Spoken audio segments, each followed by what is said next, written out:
Pessoal, foi editado o Decreto 10.024, que regulamenta a realização do pregão na sua forma eletrônica no âmbito da Administração Pública Federal. É sobre esse novo regulamento, o Decreto 10.024, que eu vou conversar com vocês nesse vídeo. Vai ser um vídeo bem curto, meu propósito aqui não é esgotar todo o Decreto 10.024, mas apenas falar das principais mudanças.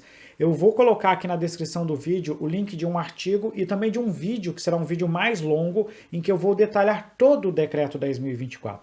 Aqui apenas para te informar sobre as principais novidades dessa nova regulamentação. Você vai notar que tem algumas coisas assim que aparentemente contrariam até a Lei 10.520, mas eu trago uma ressalva que é a ressalva mais importante. Olha, para fins de prova, vai valer o que tiver nesse decreto ou o que tiver na Lei 10.520, a depender da referência da questão. Então, em cada concurso público, você vai ter que analisar conforme o que prevê o seu edital para poder julgar as questões. Oportunamente, a gente vai conversar um pouquinho mais sobre essas situações mais duvidosas, sobre essas situações mais polêmicas.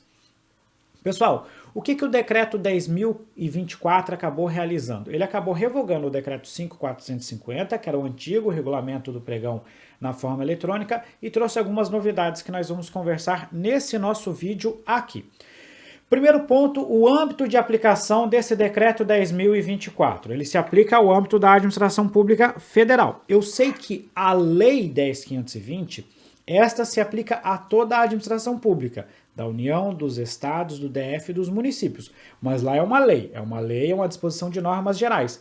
Aqui eu estou falando de uma regulamentação. Essa regulamentação tem que ser específica. Por isso que essa regulamentação aqui se aplica apenas, em regra, né, vou até botar um asterisco aqui, apenas no âmbito federal. É muito provável que os demais entes da federação atualizem as suas regulamentações, adotando algumas coisas que aparecem nesse regulamento. É muito comum esse movimento. A União inova em alguns aspectos e os demais entes da federação muitas vezes acabam imitando.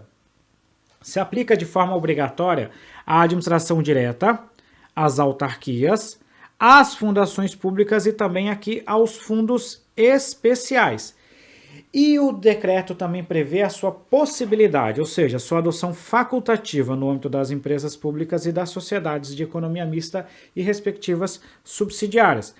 Vale lembrar que a Lei 13.303, que trata do regime jurídico das empresas públicas e das sociedades de economia mista, preserva a utilização do pregão na forma da Lei 10.520. Justamente por isso que, então, que as empresas públicas e sociedades de economia mista podem também adotar as disposições desse novo regulamento. Tem um outro detalhe que trata da revogação. Eu já comentei com vocês que houve a revogação do Decreto 5.450, que era o antigo regulamento do pregão na forma eletrônica. Mas outro ponto de destaque é que foi revogado o Decreto 5.504. O que esse Decreto 5.504 ele falava? Olha só, alguns entes da federação, eles acabam recebendo, por meio de transferências voluntárias, recursos públicos federais. Por exemplo, uma prefeitura poderia receber um recurso que na verdade é da União. O decreto 5.504, ele determinava que os demais entes da federação, quando estivessem aplicando recursos federais, eles deveriam utilizar a regulamentação federal na realização daquela licitação pública. Isso queria dizer que um estado ou um município, quando estivesse realizando alguma contratação com recursos da União, eles deveriam utilizar o pregão, preferencialmente na forma eletrônica, na forma do decreto 5.450, ou seja, tinha que utilizar como referência as normas federais. Essa mesma determinação é preservada no novo regulamento, mas com algumas adaptações de redação, incorporando até algumas decisões do STF sobre esse assunto, e com a novidade que o pregão eletrônico, ao invés de ser preferencial, agora ele passa a ser, em regra, obrigatório. Então, basicamente revogou, mas incorporou as disposições com algumas pequenas adaptações. E sobre isso nós vamos conversar já já. Vamos lá. Primeiro ponto é a obrigatoriedade da utilização do pregão na sua forma eletrônica. Antigamente, o pregão ele era, por meio de regulamento, né? Ele era obrigatório, mas preferencialmente na forma eletrônica. Agora mudou. Ele é obrigatório na forma eletrônica. Então, aquele preferencialmente deixa de existir, porque agora tem que utilizar o pregão na sua forma eletrônica no âmbito da administração federal ou das entidades que tenham que utilizar o decreto 10.024. exceto se houver a justificativa de uma inviabilidade técnica ou comprovada desvantagem para a administração pública. Pessoal, na prática, basicamente, você torna a utilização do pregão eletrônico como obrigatória, porque eu quero ver um gestor público justificar objetivamente uma inviabilidade. Em plenos anos 2019, 2020 e assim por diante, com tecnologia para tudo quanto quer canto, eu quero ver alguém conseguir demonstrar a desvantagem de se utilizar o pregão na sua forma eletrônica. Mas existe essa pequena ressalva. Se alguém conseguir provar essa desvantagem, seria possível utilizar o pregão presencial. Ou seja, obrigatório na forma eletrônica, exceto se houver inviabilidade ou desvantagem para a administração pública. Aqui vem o primeiro ponto polêmico. Ele acaba colocando dois tipos, ou seja, dois critérios de julgamento. O menor preço, que era o que a gente sempre dizia, é única e exclusivamente o menor preço, sempre que a gente dava aula sobre o pregão. Mas agora também foi instituído, por intermédio do decreto 10.024, o sistema do maior desconto. O maior desconto é mais ou menos o seguinte: você coloca um preço de referência e os licitantes vão apresentando propostas de desconto. Eu dou um desconto de 5%, eu dou de 6%, eu dou de 10%, e assim sucessivamente. Pessoal, na prática, o maior desconto ele é um menor preço de forma adaptada. Até existia uma polêmica em alguns entes da federação da utilização desse maior desconto. Então ele não é uma total novidade do decreto 10.024. Só que em termos de legislação, ele acaba sendo uma novidade. Professor, isso não viola a Lei 10.520? Eu entendo que não, porque como eu estou falando para vocês, o maior desconto ele não deixa de ser um menor preço também, só que ele é um menor preço de uma forma adaptada, ter um preço como referência e os descontos a partir desse preço. Por exemplo, na aquisição de medicamentos, poderia ser utilizado o preço de referência, um preço previsto em alguma tabela oficial, e o licitante que fosse apresentando uns descontos em relação a esse preço, acabaria sendo o vencedor. Ou a aquisição de carro, só estou dando aqui possíveis exemplos. Você colocar a tabela FIPE como referência e os descontos a partir da tabela FIPE fossem demonstrando esse maior desconto. Então não deixa de ser um menor preço, porém de uma forma diferente de você realizar o cálculo ou a definição do valor dele. Por isso que eu entendo que não ofende em si a Lei 10.520, mas a partir de agora, para questões de concurso público, você tem que ficar ligado. Se for a Lei 10.520, é só menor preço. Se for a regulamentação, cabe o menor preço ou o maior desconto. Avançando mais um pouquinho, tem a questão da definição de bens e serviços especiais. Ora, a gente sempre ouviu falar o que é bem e serviço comum, que é aquele que pode ser definido objetivamente no instrumento convocatório. Agora a legislação fala em bens e serviços especiais. Bem e serviço especial, de forma bem resumida, é aquilo que não é comum, ou seja, é o contrário do comum. A partir de agora, então, nós temos dois grupos, os bens e serviços comuns e os bens e serviços especiais. Comum é o que pode ser definido objetivamente, que pode utilizar o pregão. Especial é o que não dá para definir objetivamente e, consequentemente, não dá para utilizar o pregão. O próprio regulamento fala assim, são aqueles bens que bens ou serviços, que pela sua alta heterogeneidade ou então pela sua complexidade técnica não são comuns, ou seja, não permite a utilização do pregão como modalidade de licitação. Professor, posso utilizar o pregão para um bem ou serviço especial? Não, justamente porque eles têm uma dificuldade quanto à sua conceituação. Outro ponto que o decreto expressamente incorporou foi a utilização do pregão para aquisição de serviços comuns de engenharia.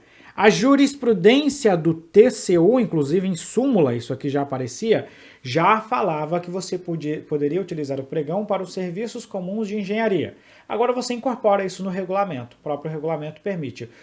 O que é um serviço de engenharia? É aquele que depende do acompanhamento de um profissional ligado à área de engenharia. E se ele for comum, for algo mais simples, portanto, ele permite a utilização do pregão como modalidade de licitação. Outro ponto é a utilização do orçamento sigiloso. Esse tema aqui, ele também não é uma novidade total do decreto. Porque o que acontece? Se você pegar a lei de licitações, o orçamento estimado em planilhas é um dos anexos do edital. O artigo 40, parágrafo 2º da lei de licitações, expressamente determina isso. Agora, se você pegar a lei 10.520, não aparece o orçamento como um anexo do edital. Então, se existia uma dúvida que era o seguinte, olha, no pregão, eu tenho que colocar o orçamento como um anexo do edital, ou seja, esse meu orçamento, ele deveria ser de conhecimento público ou não? Pessoal, existia uma interpretação que ainda era controversa, mas que até prevalecia, que você poderia manter o orçamento no pregão num caráter reservado, ou seja, você não divulgava para quem iria participar da licitação qual era o seu orçamento. O propósito disso é fazer com que eles apresentem o preço que eles realmente possam alcançar e não apresentar um preço com base na estimativa da administração pública. Então já existia essa interpretação no TCU, não era pacífica, mas existia. Agora você incorpora isso na legislação, dizendo o seguinte, se o orçamento não constar no edital, ou seja, se ele não for público, ele vai acabar sendo restrito aos órgãos de controle externo e interno.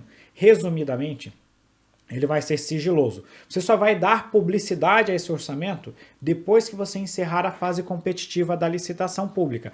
Ou seja, a administração vai fazer orçamento, ela vai ter esse orçamento, os órgãos de controle, se eles quiserem saber qual foi o orçamento, eles têm direito a acessar essas informações, porém, o público em geral só toma conhecimento desse orçamento após a fase competitiva do pregão. Essa é uma forma, ou esse é um procedimento que já constava no regime diferenciado de contratações públicas. Então, não é novidade da Lei 10.000, ou melhor dizendo, não é novidade do regulamento, do Decreto 10.024. Então, o orçamento, você pode divulgá-lo ou pode mantê-lo sob sigilo até a realização, até o encerramento da fase competitiva. Outra, entre aspas, novidade é a publicação eletrônica do aviso do edital. Você vai divulgar isso aqui no Diário Oficial da União e na internet. Você acaba com a necessidade de divulgação desse aviso em jornal impresso de grande circulação. Isso também não é novidade, porque a medida provisória 896 já havia encerrado com essa exigência de divulgação em jornal impresso. Então, basicamente, já se incorpora isso aqui às novas disposições, né? Pessoal, nós também temos agora outro ponto interessante, talvez isso aqui seja o mais complicado, que trata do modo de disputa. Você tem o modo de disputa aberto e o aberto ou fechado. Como é que funciona esses dois procedimentos? Nos dois, você tem aquele lance inicial, né? Aquela proposta inicial, e depois vai para uma fase. Essa fase é quando os licitantes vão apresentando as suas propostas. É aquela situação que vai, por exemplo, né? Foi lá um licitante e disse o seguinte, eu faço isso aqui por 850. Um outro deu um lance de 848. O outro deu um lance de 830. O outro deu um lance de 828. E assim eles vão dando os diversos lances deles. O procedimento, o sistema, ele fica aberto por no mínimo 10 minutos em que os licitantes vão apresentando esses lances. E o ponto interessante é que, seguindo a sistemática que é feito hoje em dia, né, o aberto é o sistema tradicional, é o sistema que hoje é adotado, né? Ele só diminui o tempo e coloca aqui assim, vai ficar aberto por no mínimo 10 minutos e depois o sistema vai se encerrar automaticamente, depois de passados esses 10 minutos. Se passar mais de 2 minutos sem uma nova proposta.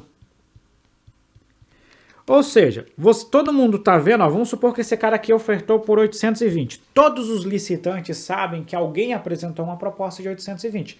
Todo mundo viu.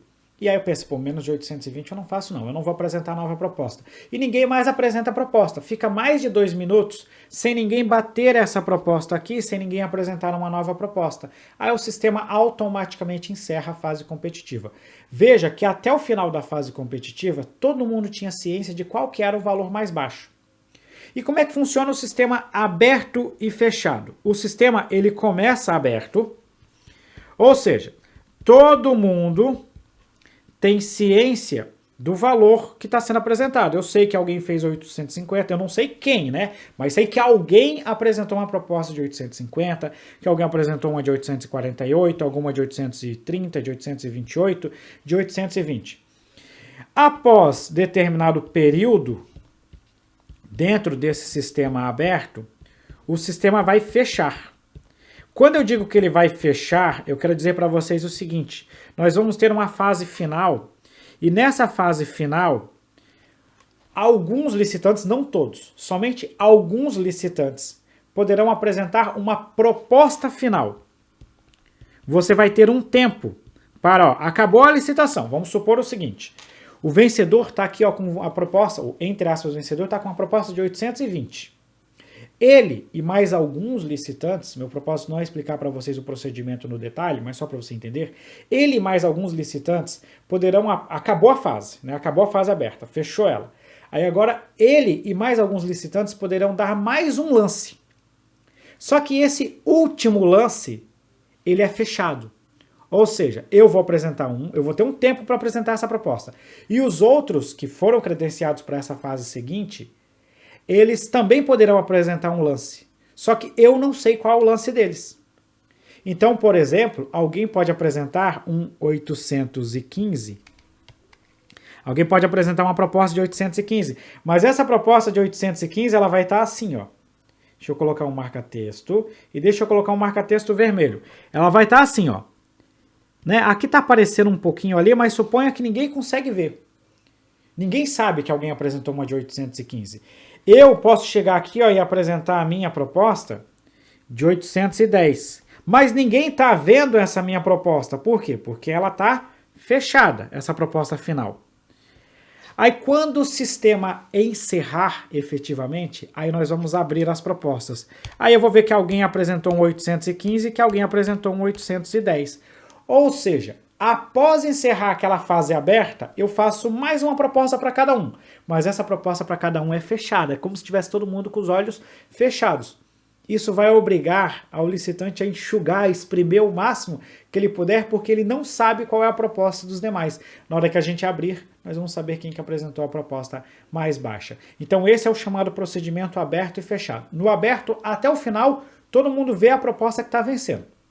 Não sabe de quem é, mas vê que tem uma proposta vencendo no valor X. No sistema aberto e fechado, ele começa aberto, mas depois tem um último lance de alguns licitantes que vai ser num sistema fechado. Beleza? Com isso a gente fecha essa parte aqui. E o último ponto de novidade do nosso novo regulamento é o sistema de dispensa eletrônica de licitação. Esse sistema aqui é adotado para aquelas licitações, ou melhor dizendo, para aquelas dispensas de baixo valor, é só você pegar o artigo 24, incisos 1 e 2. Lá você tem a contratação por dispensa de licitação por baixo valor, que é até 10% do limite do convite.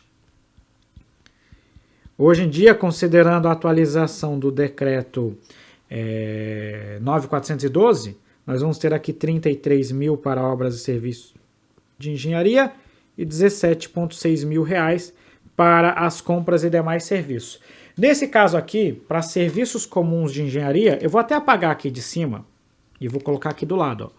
Nós teríamos aqui ó, 33 mil reais para ter a contratação por baixo valor, e aqui você adota um procedimento eletrônico. E para os bens e serviços comuns, nós estamos hoje com a atualização em 17,6 mil reais. Nesse caso aqui, vai continuar existindo a dispensa, mas ela vai ser num processo eletrônico. O município de São Paulo já adota esse sistema, e é um sistema bastante interessante, porque aquelas cotações de preço, aquelas justificativas, elas são feitas pela internet. Então assim, você não faz a licitação em si, mas você pode fazer uma cotação de preço pela internet. Então você vai ter uma dispensa com, entre aspas, alguma competição entre aquelas pessoas que vão apresentar a sua proposta de preço ou o sistema que for adotado por meio da internet. Então é uma forma de você dar uma maior agilidade, uma maior transparência e até, de certa forma, uma maior objetividade à contratação. E também para serviços comuns, sejam de engenharia ou não, no caso de guerra ou de grave perturbação da ordem, você também vai se utilizar por meio desse sistema de dispensa eletrônica de licitação. Não tem maiores detalhes de como isso vai funcionar, isso aqui vai ser objeto de uma regulamentação específica por ato lá da Secretaria de Desburocratização dentro do Ministério da Economia. Basicamente são essas as novidades, ficou talvez um pouquinho mais complicado os sistemas de disputa, Mas aí se você não conseguiu compreender muito bem, eu vou ter o vídeo completo depois para explicar isso no detalhe para vocês. Pessoal, muito obrigado. Se você gostou desse vídeo, deixa o curtir e não se esqueça de se inscrever aqui no nosso canal. Um grande abraço.